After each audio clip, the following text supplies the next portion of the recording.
నమస్తే, నేను Prem. Welcome to Khyati connects.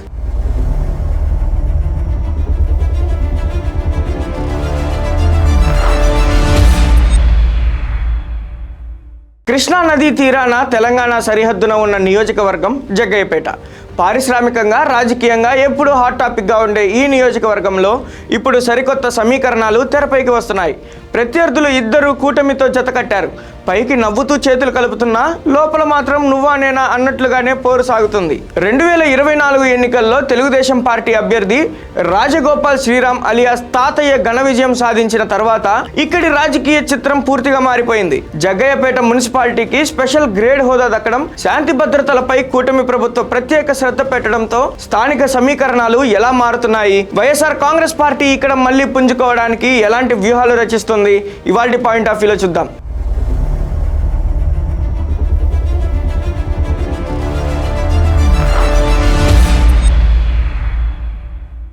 Jaggayyapeta అనగానే అందరికీ గుర్తొచ్చేది తాతయ్య వర్సెస్ సామినేని ఉదయభాను. గత 2 దశాబ్దాలుగా ఇక్కడ ఈ ఇద్దరు నేతల మధ్య ప్రధాన పోరు నడుస్తోంది. 2019లో ఉదయభాను విజయం సాధిస్తే 2024లో తాతయ్య మళ్లీ అసెంబ్లీలో అడుగుపెట్టారు. కేవలం గెలవడమే కాదు, నియోజకవర్గంలో తన పట్టును మరింత పటిష్టం చేసుకునే దిశగా అడుగులు వేస్తున్నారు. కూటమిలోని జనసేన, బీజేపీ నాయకులను కలుపుకుంటూ గ్రౌండ్ లెవెల్లో క్యాడర్ను యాక్టివ్ చేశారు. కాగా ప్రత్యర్థిగా ఉన్న సామినేని ఉదయభాను సైతం ఇప్పుడు జనసేన జెండాతోనే ఉన్నారు. కూటమితో జత కట్టిన ఆధిపత్య పోరు ఇద్దరి మధ్య నివురుగప్పిన నిప్పులా ఇరువురి క్యాడర్ మధ్య అలాగే కొనసాగుతుందట. అయితే జగ్గయ్యపేట పట్టణానికి సంబంధించి ఇటీవల గ్రేడ్ 2 మున్సిపాలిటీగా ఉన్న జగ్గయ్యపేటను స్పెషల్ గ్రేడ్ మున్సిపాలిటీగా అప్గ్రేడ్ చేస్తూ ప్రభుత్వం నిర్ణయం తీసుకుంది.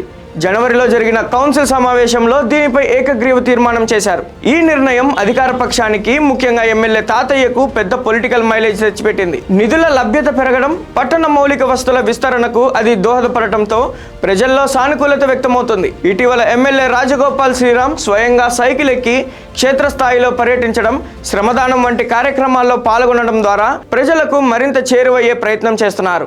జగ్గయ్యపేట రాజకీయంలో శాంతి భద్రతలు ఎప్పుడూ కీలకమైన అంశంగా భావిస్తారు.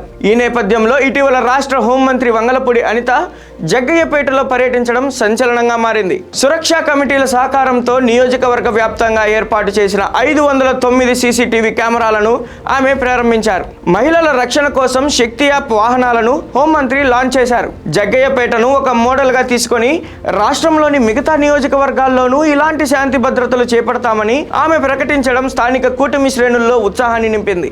గత ప్రభుత్వ హయాంలో ఇక్కడ జరిగిన కొన్ని వివాదాలను ప్రస్తావిస్తూ నేరాలను అదుపు చేయడమే కూటమి లక్ష్యమని హోంమంత్రి స్పష్టం చేయడం ద్వారా ప్రతిపక్ష వైఎస్ఆర్ కాంగ్రెస్ కు గట్టి హెచ్చరికలు పంపినట్లయింది. మరోవైపు ఓటమి నుంచి కోలుకొని మళ్లీ జగ్గయ్యపేటలో ఉనికిని చాటుకునేందుకు వైఎస్ఆర్ కాంగ్రెస్ పార్టీ గట్టిగానే ప్రయత్నిస్తోంది. మరోవైపు మాజీ ఎమ్మెల్యే సామినేని ఉదయభాను జనసేన నుంచి నెక్స్ట్ సీటు మనకే అంటూ క్యాడర్ కు సంకేతాలు ఇస్తున్నారట. గతంలో వైఎస్ఆర్సీపీలో ఉన్నప్పటి క్యాడర్లో చిన్నపాటి వర్గ పోరును చక్కదిద్దుకుంటూ వచ్చే అసెంబ్లీ ఎన్నికలకు చాప కింద నీరులా సిద్ధమవుతున్నారు ఉదయభాను. మరోవైపు కూటమి అధికారంలోకి వచ్చిన తర్వాత కొంతమంది ద్వితీయ శ్రేణి నాయకులు పక్క చూపులు చూడటం వైసీపీకి పూర్తి స్థాయిలో మైనస్గా మారింది. తాజా మున్సిపల్ అప్గ్రేడేషన్ క్రెడిట్ వైసీపీ ప్రభుత్వ హయాంలోనే జరిగిన ప్రతిపాదనలదేనని వైసీపీ వర్గాలు క్షేత్రస్థాయిలో ప్రచారం చేస్తున్నాయి. జగ్గయ్యపేటలో ప్రస్తుతం ట్రెండ్ చూస్తే అధికార కూటమి అభివృద్ధి, భద్రత అనే అస్త్రాలతో దూసుకుపోతుంది. స్పెషల్ గ్రేడ్ మున్సిపాలిటీగా మారడం, సీసీ కెమెరాల ఏర్పాటు వంటి అంశాలు ప్రజల్లో చర్చనీయాంశంగా మారాయి. అయితే సరిహద్దు ప్రాంతంలో ఉన్న సిమెంట్ పరిశ్రమల సమస్యలు, స్థానిక ఉపాధి అవకాశాలు, లారీ అసోసియేషన్ సమీకరణాలు రాబోయే రోజుల్లో ఇక్కడి రాజకీయాలను శాసించనున్నాయి. వచ్చే ఎన్నికల్లో కూటమి సీటు జనసేనకు ఇస్తుందా లేదా తెలుగుదేశం పార్టీనే పోటీ చేస్తుందా అనేదే వేచి చూడాలి. Thank you for watching Khyati connects.